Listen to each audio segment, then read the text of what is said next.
Today we are going to solve a simultaneous problem by using Gauss-Seidel method. The problem is we have to find out the values of x, y, z for 4 number of iteration for the given equations. The first equation is 2x minus 3y plus 20z equal to 25. Second, 3x plus 20y minus z equals to minus 18.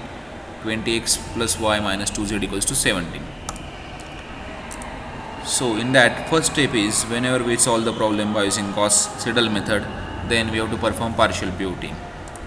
So this is the first equation that we pivot for x, that is the maximum coefficient is allowed for x, then second again for y, and then third for z. So when we notice these equations, we just rearrange the terms.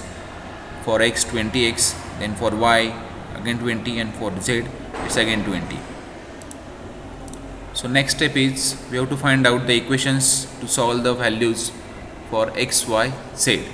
So this is the function for x by rearranging the terms, then y, and for z. Now next step is we are going to see the flow chart for the solution of the problem. So this is a flow chart, it's quite simple. So start that we have to define the functions that we find out in the second slide for x, y, z, or the number of variables that given in the problem. Then define number of iterations that as equals to n. So we consider n as a variable for the iterations.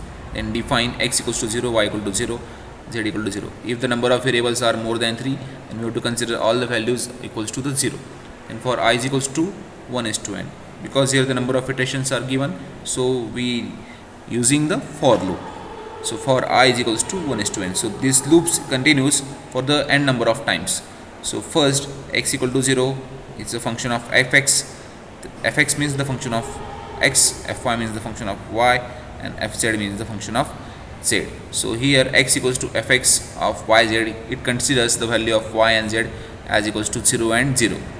When it goes to the next function, that is for y, fy equals to xz, then it look out the values of x and z. So it finds just above the value of x, which is find out over here, and for z it takes the value as 0 because z is not get updated, and for z the values of x and value of y both are get updated above the z. So it takes from x and takes from y and not 0 and 0.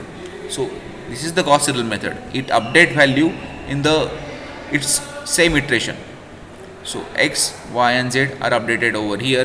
When the values of n or this loop get satisfied, then this loop gets breaks and the print x, y, z. So the display of x, y, z at the command window will be appear, and this is the end. Now we are going to see the exact problem, exact program in the software. So this is the problem. We run the problem or we type the program in the Octave software particularly. So clear and CLC are the two basic commands or two basic formats that we are going to use to clear the command window that previously used variables and to clear the command window. So clear all is for to clear all the variables previously used, and CLC to clear the command window particularly. Then next, now we have to define the function of fx that we find out in the slide itself, then function of fy, and then function of fz. So these three are the function of fx, fy, and fz.